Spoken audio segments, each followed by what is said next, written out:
ಓಹ್, ಒಂದೇ ಒಂದು ವಿಡಿಯೋ ನನ್ನ ಇಡೀ ಲೈಫ್ನೇ ಚೇಂಜ್ ಮಾಡ್ಬಿಡ್ತು. ನನ್ನ ಮೇಲೆ FIR ಆಗೋದೇನೋ, ಪೊಲೀಸ್ ಅವರು ನನ್ನ ಪೊಲೀಸ್ ಸ್ಟೇಷನ್ ಎಳ್ಕೊಂಡು ಹೋಗ್ಲಿಕ್ಕೆ ಮನೆಗೆ ಬರೋದೇನೋ, ಅದಾದ್ಮೇಲೆ ನಾನು ನನ್ನ ಮನೆಯವರು ಕೋರ್ಟು ಕಚೇರಿ ಅಂತ ಅಲ್ದಾಡೋದು.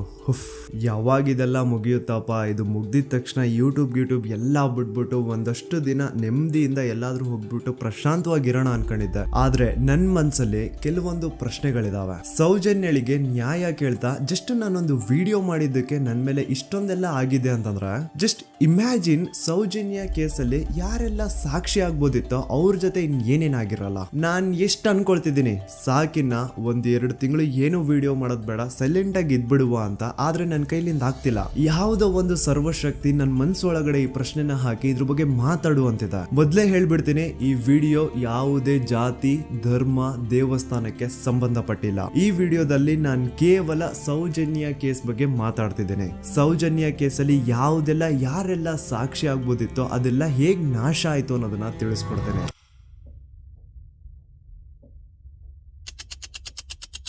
ನೆನಪು ಮಾಡ್ಕೊಳ್ಳಿ, 9 ಅಕ್ಟೋಬರ್ 2012 ಸೌಜನ್ಯ ಕಾಣೆ ಆದಾಗ ಸೌಜನ್ಯನ ಮನೆಯವರು ಅಂಡ್ ಊರಿನ 200-300 ಜನ ಸೇರ್ಕೊಂಡು ರಾತ್ರಿ 12 ಗಂಟೆವರೆಗೂ ಸೌಜನ್ಯಗೋಸ್ಕರ ಹುಡುಕ್ತಾರ.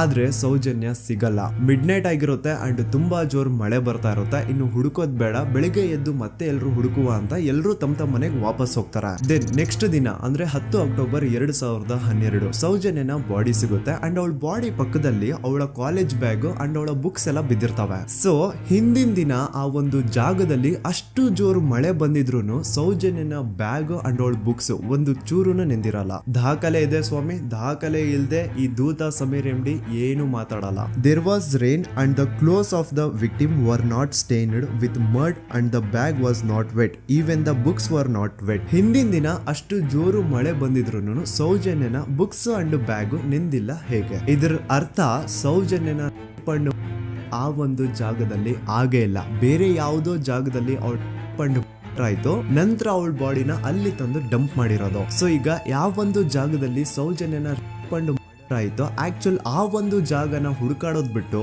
ಪೊಲೀಸರು ಉಲ್ಟಾ ಏನ್ ಮಾಡ್ತಾರೆ ಅಂದ್ರೆ, ಯಾವೊಂದು ಜಾಗದಲ್ಲಿ ಸೌಜನ್ಯನ ಬಾಡಿ ಸಿಕ್ಕಿತ್ತೋ ಅದೇ ಜಾಗದಲ್ಲೇ ಅವಳ ಆಗಿತ್ತು ಅಂತ ಪ್ರೂವ್ ಮಾಡ್ಲಿಕ್ಕೆ ಹೊರಡ್ತಾರ. ಇಲ್ಲಿ ಪೊಲೀಸ್ ಅವರ ಬುದ್ಧಿವಂತಿಕೆ ನೋಡಿ, ಯಾವೊಂದು ಜಾಗದಲ್ಲಿ ಸೌಜನ್ಯನ ಬಾಡಿ ಸಿಕ್ಕಿತ್ತೋ ಅಲ್ಲಿ ಅವ್ರದ್ದು ಯಾವುದೇ ಒಂದು ಒಳ ಉಡುಪು ಸಿಗಲ್ಲ. ಅದಕ್ಕೆ ಇವ್ರು ಏನ್ ಮಾಡ್ತಾರೆ ಅಂದ್ರೆ, ನೆಕ್ಸ್ಟ್ ದಿನ ಸೌಜನ್ಯ ಮನೆಗೆ ಹೋಗ್ಬಿಟ್ಟು ಅಲ್ಲಿ ಮನೆಯವರಿಂದ ಸೌಜನ್ಯನ ಇನ್ನರ್ ವೇರ್ಸ್ ನ ಇಸ್ಕೊಂಡ್ ಬಂದು ಅದನ್ನ ನಂತರ ರಿಪೋರ್ಟ್ಸ್ ಅಲ್ಲಿ ಇದು ನಮ್ಗೆ ಸೌಜನ್ಯ ಬಾಡಿ ಸಿಕ್ಕಿದ ಜಾಗದಲ್ಲೇ ಸಿಕ್ಕಿದ್ದು ಅಂತ ಮೆನ್ಷನ್ ಮಾಡ್ತಾರೆ. ಪೊಲೀಸ್ನವರು ಅವಳ ಪುಸ್ತಕ ಎಲ್ಲ ಹುಡುಕಾಡಿದ್ರು, ಯಾರಾದ್ರೂ ಫೋನ್ ನಂಬರ್ ಉಂಟಾ ಅಂತ ಹೇಳಿ ತುಂಬ ಹುಡುಗ ನಾ ಎಲ್ಲ ತೆಗೆದುಕೊಟ್ಟೆ.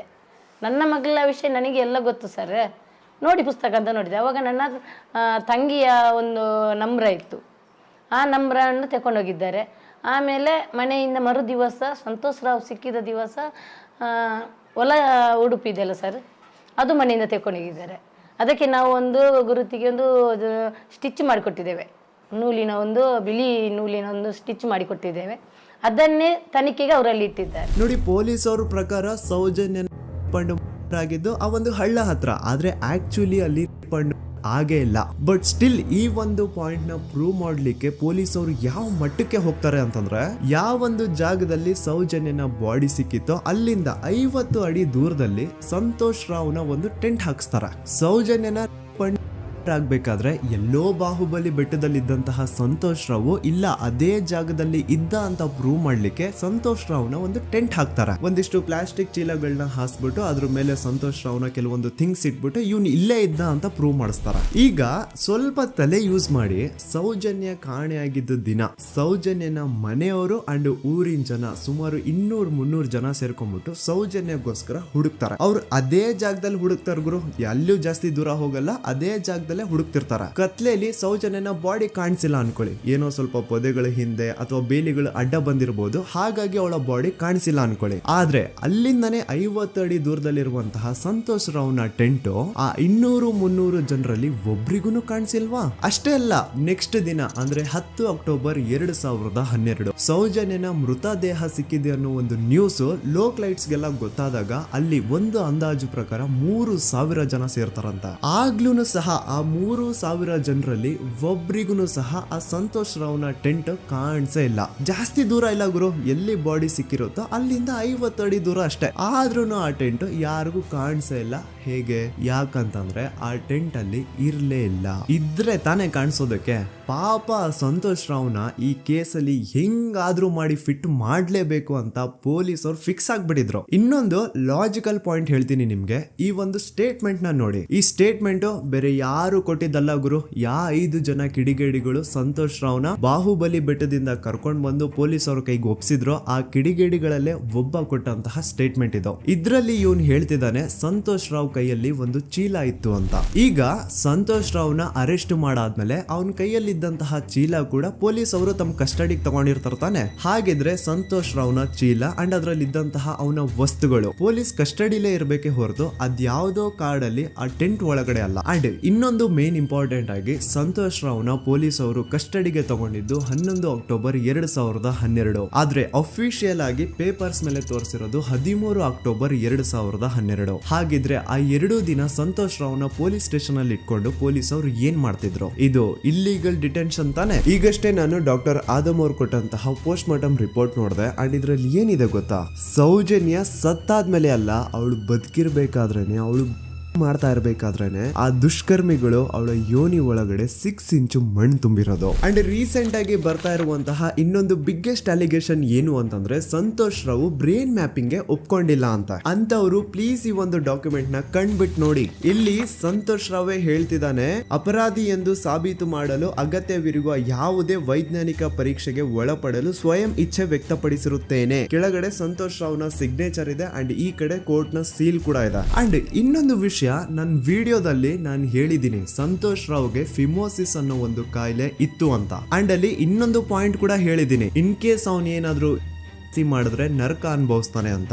Note that point. In case ನಾ ಸಂತೋಷ್ ರಾವ್ ಮಾಡ್ಲಿಕ್ಕೆ ನಾಲಾಯಕ್ ಅಂತಾನು ಹೇಳಿಲ್ಲ, ಲಾಯಕ್ ಅಂತಾನು ಹೇಳಿಲ್ಲ. ಇನ್ ಕೇಸ್ ಮಾಡಿದ್ರೆ ನರ್ಕ ಅನುಭವಿಸ್ತಾನೆ ಅಂತ ಹೇಳಿದ್ದು. ನೋಡಿ, ಹೇಳ್ತಾ ಹೋದ್ರೆ ಬೇಜಾನ್ ಇದೆ. ಆಸ್ ಎ ಯೂಟ್ಯೂಬರ್ ಆ ಕೇಸ್ ಫೈಲ್ಸ್ ನ ನೋಡ್ತಾ ಇದ್ರೆ ನನ್ಗೆನೆ ಬೇಜಾನ್ ಡೌಟ್ಸ್ ಬರ್ತಾ ಇದೆ ಪೊಲೀಸ್ ಅವರ ಇನ್ವೆಸ್ಟಿಗೇಷನ್ ಮೇಲೆ. ಸೊ ಅದನ್ನೆಲ್ಲ ಗಮನದಲ್ಲಿ ಇಟ್ಕೊಂಡು ನಾನ್ ಹೇಳೋದಿಷ್ಟೇ, ಈ ಒಂದು ಕೇಸ್ ಅಲ್ಲಿ ಯಾವ ಆಂಗಲ್ ಇಂದನೂ ಪೊಲೀಸ್ ಅವ್ರ ಕಡೆಯಿಂದ ಫೇರ್ ಇನ್ವೆಸ್ಟಿಗೇಷನ್ ಆಗಿಲ್ಲ. And I clear my point. ಈಗ ಈ ಒಂದು ಸೌಜನ್ಯ ಕೇಸ್ ಅಲ್ಲಿ ಯಾರೆಲ್ಲ ಸಾಕ್ಷಿ ಆಗ್ಬೋದಿತ್ತು, ಅವ್ರ ಜೊತೆ ಏನಾಯ್ತು ಅಂತ ಹೇಳ್ತೇನೆ. ಮೊದಲನೇದಾಗಿ ರವಿ ಪೂಜಾರಿ. ಇವನ್ ಬಗ್ಗೆ ನಾನು ಫಸ್ಟ್ ವಿಡಿಯೋದಲ್ಲೇ ಹೇಳಿದೀನಿ. ಆ 5 ಜನ ಕಿಡಿಗೇಡಿಗಳು ಯಾರು ಸಂತೋಷ್ ರಾವ್ನ ಪೊಲೀಸ್ ಅವರಿಗೆ ಅರೆಸ್ಟ್ ಮಾಡಿಕೊಟ್ರು ಅದ್ರಲ್ಲಿ ಇವನು ಒಬ್ಬ. ಸೊ ಈ ಸೌಜನ್ಯನ ಕೇಸ್ ಯಾವಾಗ CBI ಗೆ ಟ್ರಾನ್ಸ್ಫರ್ ಆಗುತ್ತೆ ಅಂತ ಗೊತ್ತಾಗುತ್ತೋ, ಈ ರವಿ ಪೂಜಾರಿ ಉರ್ಲಾಕೊಂಡು ಸತ್ ಹೋಗ್ತಾನೆ. ರವಿ ಪೂಜಾರಿ ಹಾಕೊಂಡು ಸತ್ ಹೋದ ಅಂತಾರೆ, ಆದ್ರೆ ಅವ್ನು ಹಾಕೊಂಡೇ ಸತ್ ಹೋದ ಅಂತ ಯಾರು ಐ ವಿಟ್ನೆಸ್ ಇಲ್ಲ. ಹಾಗಾಗಿ ಇವನ ಒಂದು ಸಾವು ಒಂದು ನಿಗೂಢ ಸಾವಾಗಿ ಉಳ್ಕೊಂಡ್ಬಿಡ್ತು. ಇನ್ನೊಬ್ಳು ಬಂದು ವಾರಿಜಾ ಅಂತ. ಸೌಜನ್ಯನ ಮಾಡಿ ಆ ಕಿಡಿಗೇಡಿಗಳು ಅವಳನ್ನ ಒಂದು ಫಾರ್ಮ್ ಹೌಸ್ ಗೆ ಕರ್ಕೊಂಡು ಹೋಗಿರ್ತಾರೆ. ಅಂಡ್ ಆ ಫಾರ್ಮ್ ಹೌಸ್ ಅಲ್ಲಿ ವಾರಿಜಾ ಅನ್ನೋಳು ಕೆಲಸ ಮಾಡ್ತಾ ಇರ್ತಾಳೆ. ಸೊ ಈ ವಾರಿಜಾ ಸೌಜನ್ಯ ಆ ಕಿಡಿಗೇಡಿಗಳ ಜೊತೆ ಇರೋದನ್ನ ನೋಡಿರ್ತಾಳೆ, ಆದ್ರೆ ಅವಳಿಗೆ ಗೊತ್ತಿಲ್ಲ ಅವ್ರು ಅವಳನ್ನ ಕೊಂಡು ಬಂದಿದ್ದಾರೆ ಅಂತ. ನಂತರ 1-2 ದಿನ ಆದ್ಮೇಲೆ ಯಾವಾಗ ಸೌಜನ್ಯ ಬಗ್ಗೆ ನ್ಯೂಸ್ ಅಲ್ಲೆಲ್ಲ ಬರ್ತಾ ಇತ್ತು ಅದನ್ನ ನೋಡಿ ಆಗ ಇವಳಿಗೆ ರಿಯಲೈಸ್ ಆಗುತ್ತೆ, ಓ ಇವಳೇ ಅಲ್ವಾ ಆ ಹುಡುಗಿ ಅವತ್ ನಮ್ ದಣಿ ಕರ್ಕೊಂಡ್ ಬಂದಿದ್ದು ಅಂತ. ಈಗ ವಾರಿಜಾ ತನಗ್ ಗೊತ್ತೋ ಗೊತ್ತಿಲ್ದೇನೋ ಸೌಜನ್ಯ ಕೇಸಲ್ಲಿ ಒಂದು ಮೇಜರ್ ಸಾಕ್ಷಿ ಆಗ್ಬಿಡಿದ್ಲು. ಸೊ ಯಾವಾಗ ಈ ಕೇಸ್ ನ CID ಟೀಮ್ ಅವರು ಇನ್ವೆಸ್ಟಿಗೇಷನ್ ಮಾಡೋದಕ್ಕೆ ಸ್ಟಾರ್ಟ್ ಮಾಡ್ತಾರೋ ಆಗ ವಾರಿಜಾನ ಮೃತದೇಹ ಅದೇ ಒಂದು ಫಾರ್ಮ್ ಹೌಸ್ ನ ಬಾವಿಯಲ್ಲಿ ಸಿಗುತ್ತೆ. ಬಾವಿಲಿ ಇವಳೇ ಸ್ವತಃ ಜಿಗ್ದು ತನ್ನ ಪ್ರಾಣ ಬಿಟ್ಲು ಅಂತ ಹೇಳ್ತಾರೆ. ಆದ್ರೆ ಅವಳೇ ಬಾವಿಗೆ ಬಿದ್ದು ಅವಳು ಪ್ರಾಣ ಬಿಟ್ಲು ಅಥವಾ ಅವಳಿಗೆ ಯಾರಾದ್ರೂ ಬಾವಿಲಿ ಬೀಳ್ಸಿ ಸಾಯಿಸಿದ್ರು ಗೊತ್ತಿಲ್ಲ. ಅಂಡ್ ಇನ್ನೊಂದು ವಿಷಯ, ಯಾವ ಒಂದು ಬಾವಿ ಒಳಗಡೆ ವಾರಿಜಾನ ಬಾಡಿ ಸಿಕ್ಕಿತ್ತೋ ಆ ಬಾವಿನ ದಣಿಗಳು ಒಂದ್ ಸ್ವಲ್ಪ ದಿನ ಆದ್ಮೇಲೆ ಕಂಪ್ಲೀಟ್ ಮುಚ್ಚಾಕ್ಬಿಡ್ತಾರೆ. ಯಾಕೆ? ಇನ್ನೊಬ್ಬ ಬಂದು ಗೋಪಾಲ್ ಕೃಷ್ಣ. ಇವನು ಅಗೇನ್ 5 ಜನ ಕಿಡಿಗೇಡಿಗಳು ಸಂತೋಷ್ ರಾವ್ನ ಪೊಲೀಸ್ ಅವ್ರಿಗೆ ಹಿಡಿದು ಕೊಟ್ರು ಅದ್ರಲ್ಲಿ ಒಬ್ಬ. ಅಂಡ್ ಸೌಜನ್ಯ ಕೇಸ್ ನ ಮೇನ್ ಪ್ರೈಮರಿ ಸಾಕ್ಷಿ ಇವನು ಕೂಡ ಸತ್ ಹೋಗಿದ್ದಾನೆ. ಅಂಡ್ ಇವನು ಸ್ಲೋ ಪಾಯ್ಸನ್ ಇಂದ ಸತ್ ಹೋದ ಅಂತ ಹೇಳಲಾಗುತ್ತೆ. ದೆನ್ ಇನ್ನೊಬ್ಬ ಬಂದು ಪ್ರಶಾಂತ್ ಅಂತ. ಸೌಜನ್ಯನ ಮಾಡಿ ಆ ಕಿಡಿಗೇಡಿಗಳು ಅವಳನ್ನ ಯಾವ ಜಾಗಕ್ಕೆ ಕರ್ಕೊಂಡು ಹೋಗಿದ್ರೋ ಇವನು ಆ ಜಾಗದಲ್ಲಿ ಕೆಲಸ ಮಾಡೋನು. ಇವನು ಪಾಪ ಸೌಜನ್ಯನ ಆ ಕಿಡಿಗೇಡಿಗಳಿಂದ ಬಿಡಿಸೋದಕ್ಕೆ ಟ್ರೈ ಮಾಡ್ತಾನೆ, ಆದ್ರೆ ಅದು ಸಾಧ್ಯ ಆಗಲ್ಲ. ನಂತರ ಕೆಲವೇ ದಿನಗಳಲ್ಲಿ ಇವಂದು ಕೊಲೆ ಆಗುತ್ತಾ. ಯಾರೆಲ್ಲ ಯಾವುದೆಲ್ಲ ಈ ಕೇಸಲ್ಲಿ ಸಾಕ್ಷಿ ಆಗ್ಬೋದಿತ್ತೋ ಅದೆಲ್ಲ ನಾಶ ಆಗುತ್ತೆ. ಸೊ ಇದೆಲ್ಲ ನಿಜವಾಗ್ಲೂ ಕೋಇನ್ಸಿಡೆನ್ಸ್ ಅಥವಾ ಎಲ್ಲಾನು ಸ್ಕೆಚ್ ಹಾಕಿ ಮಾಡಿರೋದ. ಇನ್ನೊಬ್ಬ ಬಂದು ದಿನೇಶ್ ಅಂತ. ಇವನು ಕೂಡ ಸೌಜನ್ಯ ಕೇಸಲ್ಲಿ ಒಬ್ಬ ಸಾಕ್ಷಿನೇ. ಸೌಜನ್ಯನ ಯಾರೋ ಕಿಡಿಗೇಡಿಗಳು ಕಿಡ್ನಾಪ್ ಮಾಡ್ಕೊಂಡು ಮಾಡ್ಕೊಂಡು ಹೋಗ್ತಾ ಇರ್ಬೇಕಾದ್ರೆ ದಿನೇಶ್ ಅದನ್ನ ಕಣ್ಣಾರೆ ಕಂಡಿರ್ತಾನೆ. ಇವನ್ ಹೋಗ್ಬಿಟ್ಟು ಪೊಲೀಸ್ ಅವ್ರಿಗೆ ಹೇಳ್ತಾನೆ ಕೂಡ, ಆದ್ರೆ ಪೊಲೀಸ್ ಅವರು ಯಾರು ಇವನ್ ಮಾತನ್ನ ತಲೆಗೆ ಹಾಕೊಳ್ಳಲ್ಲ. ಅದಾದ್ಮೇಲೆ ಒಂದು ದಿನ ಸಡನ್ಲಿ ಇವನು ರೋಡ್ ಆಕ್ಸಿಡೆಂಟ್ ಅಲ್ಲಿ ಸಾಯ್ತಾನೆ. ಡೇ ಟೈಮ್ ಅಲ್ಲೇ ತುಂಬಾ ಫಾಸ್ಟ್ ಆಗಿ ಒಂದು ಬುಲೆರೋ ಕಾರ್ ಬಂದ್ಬಿಟ್ಟು ಇವನಿಗೆ ಹಿಟ್ ಮಾಡುತ್ತೆ ಅಂಡ್ ಅದರಿಂದ ಇವನು ಸತ್ ಹೋಗ್ತಾನೆ. ಆ ಬುಲೆರೋ ಕಾರ್ ಯಾರ್ದು, ಅದನ್ನ ಓಡಿಸ್ತಿದ್ದಂತಹ ಡ್ರೈವರ್ ಯಾರು ಅಂಡ್ ಅವನು ಯಾರಿಗೆ ಸಂಬಂಧಪಟ್ಟವನು, ಒಮ್ಮೆ ನೀವೇ ರಿಸರ್ಚ್ ಮಾಡಿ ನೋಡ್ಕೊಳ್ಳಿ. ಇನ್ನೊಬ್ಬ ಬಂದು ಹರೀಶ್ ಮಡಿವಾಳ್. ಇವನು ಪೊಲೀಸ್ ಅವ್ರಿಗೆ ಒಂದು ಸ್ಟೇಟ್ಮೆಂಟ್ ನ ಕೊಟ್ಟಿರ್ತಾನೆ. 9 ಅಕ್ಟೋಬರ್ 2012 ಸೌಜನ್ಯ ಕಾಲೇಜಿಂದ ಬಸ್ ಅಲ್ಲಿ ಬಂದು ನೇತ್ರಾವತಿ ಬಸ್ ಸ್ಟಾಪ್ ಅಲ್ಲಿ ಇಳ್ಕೊಂಡು ನಂತರ ತನ್ನ ಮನೆ ಕಡೆಗೆ ನಡ್ಕೊಂಡು ಹೋಗ್ತಾ ಇರ್ಬೇಕಾದ್ರೆ ಸೌಜನ್ಯನ ಹಿಂದೆ ಯಾರೋ ಒಬ್ಬ ಅಪರಿಚಿತ ಗಂಡು ಅವಳನ್ನ ಫಾಲೋ ಮಾಡ್ಕೊಂಡು ಹೋಗ್ತಿದ್ದ ಅಂತ ಇವನ್ ಸ್ಟೇಟ್ಮೆಂಟ್ ಕೊಡ್ತಾನೆ. ಅಂಡ್ ನೀವೇನ್ ಸ್ಕ್ರೀನ್ ಮೇಲೆ ನೋಡ್ತಾ ಇದ್ರು ಇದೇ ಆ ಸ್ಟೇಟ್ಮೆಂಟ್ ನ ಕಾಪಿ. ಇದ್ರಲ್ಲಿ ಎಲ್ಲಿನೂ ಹರೀಶೇ ಈ ಒಂದು ಸ್ಟೇಟ್ಮೆಂಟ್ ಕೊಟ್ಟಿದ್ದಾನೆ ಅಂತ ಅವನ ಸಿಗ್ನೇಚರ್ ಆಗ್ಲಿ ಸೈನ್ ಆಗ್ಲಿ ಏನೂ ಇಲ್ಲ. ಈ ಸ್ಟೇಟ್ಮೆಂಟ್ ನ ತಗೊಂಡಿರುವಂತಹ ಪೊಲೀಸ್ ಅವ್ರ ಸಿಗ್ನೇಚರ್ ಇದೆ, ಆದ್ರೆ ಹರೀಶ್ ನ ಸೈನ್ ಮಾತ್ರ ಎಲ್ಲೂ ಇಲ್ಲ. ಯಾಕಂತಂದ್ರೆ ಈ ಸ್ಟೇಟ್ಮೆಂಟ್ ನ ಹರೀಶ್ ಕೊಟ್ಟೇ ಇಲ್ಲ. ಎಲ್ಲಿ ಈ ಒಂದು ಕೇಸು CBI ಹೋಗಿ ಅವಾಗ CBI ಅವರು ಹರೀಶ್ ನ ಕರೆಸ್ಬಿಟ್ಟು ಇದ್ರ ಬಗ್ಗೆ ಕೇಳಿದಾಗ ಎಲ್ಲಿ ಹರೀಶ್ ಈ ಸ್ಟೇಟ್ಮೆಂಟ್ ನ ನಾನು ಕೊಟ್ಟೇ ಇಲ್ಲ ಸರ್ ಅಂತ ಬಾಯಿ ಬಿಟ್ಬಿಡ್ತಾನೋ ಅಂತ ಹರೀಶ್ ನು ಕೂಡ ಸಾಯ್ ಹೊಡಿತಾರೆ. ಹರೀಶ್ ಒಮ್ಮೆ ತನ್ನ ಬೈಕ್ ಅಲ್ಲಿ ಹೋಗ್ತಾ ಇರ್ಬೇಕಾದ್ರೆ ಯಾವುದೋ ಒಂದು ಅಪರಿಚಿತ ಕಾರ್ ಬಂದ್ಬಿಟ್ಟು ಅವನ್ನ ಗುದ್ಬಿಡುತ್ತೆ ಅಂಡ್ ಅದರಿಂದ ಹರೀಶ್ ನ ಸಾವಾಗುತ್ತೆ. ನೋಡಿ, ಯಾವುದೇ ಆಕ್ಸಿಡೆಂಟ್ ಕೇಸ್ ಅಲ್ಲಿ ರೂಲ್ ಏನು ಅಂತಂದ್ರೆ ಇನ್ ಕೇಸ್ ನನ್ಗೆ ಯಾವ್ದಾದ್ರು ಬಂದು ಒಂದು ವೆಹಿಕಲ್ ಏನಾದ್ರು ಹಿಟ್ ಮಾಡಿದಾಗ ನನ್ಗೇನಾದ್ರು ಪ್ರಜ್ಞೆ ಇದ್ರೆ ನಾನ್ ಪೊಲೀಸ್ ಅವ್ರಿಗೆ ಕಂಪ್ಲೇಂಟ್ ಕೊಡ್ಬೋದು, ಅಥವಾ ನನ್ನ ಹೆಂಡತಿ ಏನಾದ್ರು ಇದ್ರೆ ಅವ್ರು ಪೊಲೀಸ್ ಅವ್ರಿಗೆ ಕಂಪ್ಲೇಂಟ್ ಕೊಡ್ಬೋದು, ಅಥವಾ ತಂದೆ ತಾಯಿ ರಕ್ತ ಸಂಬಂಧ ಯಾರಿರ್ತಾರೋ ಅವ್ರು ಕಂಪ್ಲೇಂಟ್ ಕೊಡ್ಬೋದು. ಆದ್ರೆ ಹರೀಶ್ ಕೇಸ್ ಅಲ್ಲಿ ಯಾರೋ ಒಬ್ಬ ಥರ್ಡ್ ಪರ್ಸನ್ ಬಂದ್ಬಿಟ್ಟು ಕಂಪ್ಲೇಂಟ್ ಕೊಡ್ತಾನೆ. ಆ ಥರ್ಡ್ ಪರ್ಸನ್ ಯಾರು, ಅವನ್ಗೂ ಹರೀಶ್ಗೂ ಏನ್ ಸಂಬಂಧನೇ ಇಲ್ಲ. ನೀವು 2021 ಹರೀಶ್ ಮಡಿವಾಳ ಒಂದು ಕಂಪ್ಲೇಂಟ್ ಕೊಟ್ಟಿದ್ರಿ. ಹರೀಶ್ ಮಡಿವಾಳ ಆಕ್ಸಿಡೆಂಟ್ ಕೇಸಲ್ಲಿ. ಅವ್ರಿಗೆ ನೀವ್ ಏನಾಗ್ಬೇಕು ಸರ್? ಸರ್ ನಾವು ಸ್ಟಾಪ್ ಅಷ್ಟೇ. ಎಲ್ಲಿದ್ದು ಸ್ಟಾಪ್ ಸರ್? ಧರ್ಮಸ್ಥಳ ಅನ್ನಪೂರ್ಣದು. ನಿಮ್ಗೆ ಏನಾದ್ರು ಗೊತ್ತಿತ್ತ ಸರ್ ಅದು ಪ್ರಕರಣದ ಬಗ್ಗೆ? ಸರ್ ನಂಗೇನು ಗೊತ್ತಿಲ್ಲ ಸರ್. ಗೊತ್ತಿಲ್ವಾ? ಗೊತ್ತಿಲ್ಲ.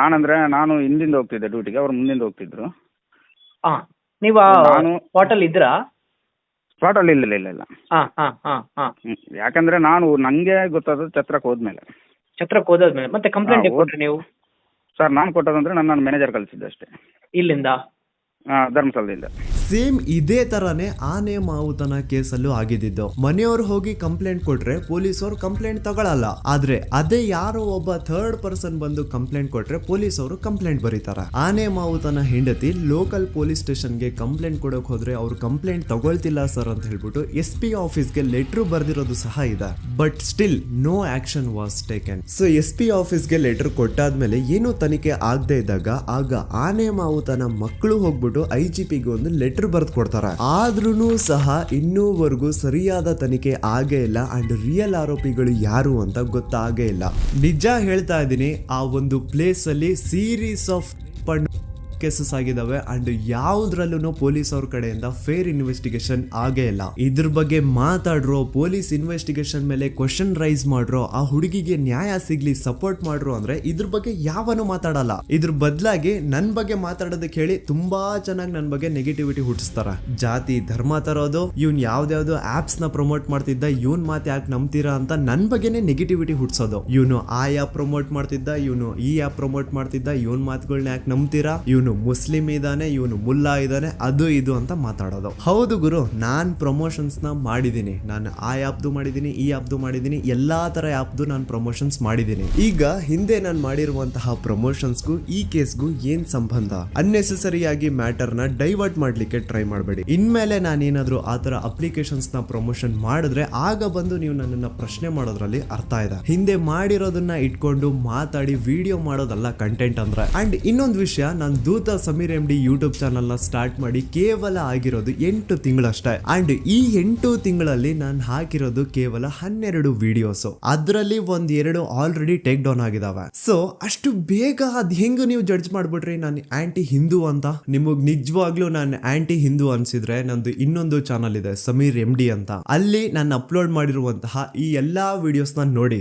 ಜಾಸ್ತಿ ಜಸ್ಟಿಫೈ ಮಾಡ್ಲಿಕ್ಕೆ ಹೋಗಲ್ಲ ಗುರು, ನನ್ನ ಹಳೆ ಸಬ್ಸ್ಕ್ರೈಬರ್ಸ್ಗೆ ಗೊತ್ತು ನನ್ನ ಕ್ಯಾರೆಕ್ಟರ್ ಏನು ಅಂತ. ಅಂಡ್ ಇನ್ನು ಇವನ್ ವಿಡಿಯೋ 18 ಮಿಲಿಯನ್ ಪ್ಲಸ್ ವ್ಯೂಸ್ ನ ಪಡ್ಕೊಂಡಿದೆ. ಇವನ್ಗೆ ಇಷ್ಟ ಲಕ್ಷ ದುಡ್ಡು ಬಂದಿರುತ್ತೆ, ಅಷ್ಟ್ ಲಕ್ಷ ದುಡ್ಡು ಬಂದಿರುತ್ತೆ ಅನ್ನೋರ್ಗೆ ಈ ಒಂದು ಇಮೇಲ್ ನ ಒಮ್ಮೆ ನೋಡಿ. ನನ್ ವಿಡಿಯೋ ವೈರಲ್ ಆಗ್ತಿದ್ದಂಗೆ ಆ ವಿಡಿಯೋ ಡಿಮಾನಿಟೈಸ್ ಆಗೋಯ್ತು. ಇಲ್ಲಿ ಅತ್ಯಾಚಾರಿ ಬೆಂಬಲಿಗರ ಥಿಂಕಿಂಗ್ ನೋಡಿ. ಆ ವಿಡಿಯೋ ಇಂದ ನನ್ಗೆ ಎಷ್ಟು ರೆವೆನ್ಯೂ ಬಂತು ಅನ್ನೋದನ್ನ ಥಿಂಕ್ ಮಾಡ್ತಿದ್ದಾರೆ. ಆ ವಿಡಿಯೋ ಇಂದ ನಾನು ಎಷ್ಟು ಸಫರ್ ಆಗಿರ್ಬೋದು ಅನ್ನೋದನ್ನ ಥಿಂಕ್ ಮಾಡಿದ್ರ ನೋಡಿ. ನಾನೊಂದು ವಿಡಿಯೋ ಮಾಡಿದ್ದಕ್ಕೆ ಜನ ಜಾಗೃತರಾದ್ರು. ನನ್ಗೆ ನನ್ ಬಗ್ಗೆ ನಿಮ್ ಬಗ್ಗೆ ತುಂಬಾ ಹೆಮ್ಮೆ ಇದೆ. ನೀವೆಲ್ಲ ಜಾತಿ ಧರ್ಮ ಅನ್ನೋದು ಮುಖ್ಯ ಅಲ್ಲ, ನ್ಯಾಯ ಮುಖ್ಯ ಅಂತ ಬೆಂಬಲಿಸಿದ್ರೆ. ಸೌಜನ್ಯನ ತಾಯಿ ಅಂಡ್ ಕುಟುಂಬದವರು 13 ವರ್ಷದಿಂದ ಧೈರ್ಯವಾಗಿ ನ್ಯಾಯಕ್ಕಾಗಿ ಬೇಡ್ತಾವ್ರೆ. 13 ವರ್ಷದಿಂದ ಮಹೇಶ್ ಶೆಟ್ಟಿ ಸರ್ ಒಂದು ಹೆಣ್ಣು ಮಗುವಿನ ನ್ಯಾಯಕ್ಕೆ ಎಲ್ಲಾ ತರದ ಅವಮಾನ ಸಹಿಸಿಕೊಂಡು ಬೆಟ್ಟದಂತೆ ನಿಂತು ಎಲ್ಲೂ ಕಾಂಪ್ರಮೈಸ್ ಆಗದೆ ಹೋರಾಟ ಮಾಡ್ತಾವ್ರೆ. ಈಗ ಈ ನಿಮ್ಮ ದೂತ ಸಮೀರ್ MD ಇಂದ ಕರ್ನಾಟಕಾದ್ಯಂತ ಅನೇಕ ಕನ್ನಡ ಪರ ಸಂಘಟನೆಗಳು, ಎಲ್ಲಾ ವಿಚಾರ, ಎಲ್ಲಾ ಪಂಥದ ಪ್ರಗತಿಪರ ವೇದಿಕೆಗಳು ಸೌಜನ್ಯ ನ್ಯಾಯಕ್ಕಾಗಿ ಒಂದಾಗಿವೆ. ಅಂಡ್ ಈ ಹೋರಾಟ ಕೇವಲ ಸೌಜನ್ಯಳಿಗೆ ಮಾತ್ರ ಸೀಮಿತ ಆಗಿಲ್ಲ. ನಮ್ ದೇಶದಲ್ಲಿ ದಿನಕ್ಕೆ ಆನ್ ಅನ್ ಆವರೇಜ್ 86 ಪ್ರಕರಣಗಳು ದಾಖಲೆ ಆಗ್ತವೆ. ಇದು ದಾಖಲೆ ಆಗಿರುವಂತಹ ಪ್ರಕರಣಗಳ ಸಂಖ್ಯೆ. ಅದ್ ಎಷ್ಟೋ ಕೇಸಸ್ ಪೊಲೀಸ್ ವರ್ಗ್ ಬರೋದೇ ಇಲ್ಲ. ಸೊ ಇದಕ್ಕೆಲ್ಲ ಒಂದು ಫುಲ್ ಸ್ಟಾಪ್ ಅನ್ನೋದು ಇಡಬೇಕು. ಈಗಿನ ಕಾಲದಲ್ಲಿ ಹುಡುಗಿರು ಸಮಾಜದಲ್ಲಿ ಬಿಡಿ, ಸೋಷಿಯಲ್ ಮೀಡಿಯಾದಲ್ಲಿನೂ ಸಹ ಸೇಫ್ ಇಲ್ಲ. ಹುಡುಗಿ ತನಗಿಷ್ಟ ಆಗಿರುವಂತಹ ತುಂಬಾ ನೀಟ್ ಅಂಡ್ ಕ್ಲೀನ್ ಇರುವಂತಹ ಒಂದು ಫೋಟೋನ ಸೋಷಿಯಲ್ ಮೀಡಿಯಾದಲ್ಲಿ ಶೇರ್ ಮಾಡಿದ್ರೆ ಸಾಕು, ಕಮೆಂಟ್ ಸೆಕ್ಷನ್ ಅಲ್ಲಿ ಅದೆಷ್ಟೋ ಜನ ಜೊಲ್ ಸುರಿಸ್ಕೊಂಡು ಅವಳನ್ನ ಮಾಡ್ತಿರ್ತಾರೆ. ಸೊ ಇದಕ್ಕೆಲ್ಲ ನಮ್ ಸರ್ಕಾರ ಒಂದು ಫುಲ್ ಸ್ಟಾಪ್ ಅನ್ನೋದು ಇಡ್ಲೇಬೇಕು. ಇದ್ರ ಬಗ್ಗೆ ನಿಮ್ ಒಪಿನಿಯನ್ ಏನು ಅಂತ ಕಮೆಂಟ್ ಸೆಕ್ಷನ್ ಅಲ್ಲಿ ತಿಳಿಸಿ. So as A content creator ನನ್ಗೆ ಸೌಜನ್ಯ ಕೇಸ್ ಬಗ್ಗೆ ಒಂದು ವಿಡಿಯೋ ಮಾಡ್ಬೇಕಿತ್ತು, ಮಾಡ್ದೆ. ಅದರಿಂದ ಸೌಜನ್ಯ ಪರ ಹೋರಾಟ ಏನ್ ನಡೀತಾ ಇತ್ತೋ ಅದಕ್ಕೊಂದು ಕಿಚ್ಚು ಸಿಕ್ಕಿದೆ. ಇನ್ ಮುಂದೆ ಅದನ್ನ ಹಾಗೆ ಕಂಟಿನ್ಯೂ ಮಾಡ್ಕೊಂಡು ಹೋಗೋದು ನಿಮ್ಗಳ ಜವಾಬ್ದಾರಿ. ಸೊ ಇಷ್ಟು ಹೇಳ್ತಾ ನಾನು ನಿಮ್ಮ ದೂತ ಸಮೀರ್ MD ಮತ್ತೆ ಸಿಗ್ತೀನಿ ನೆಕ್ಸ್ಟ್ ವಿಡಿಯೋದಲ್ಲಿ.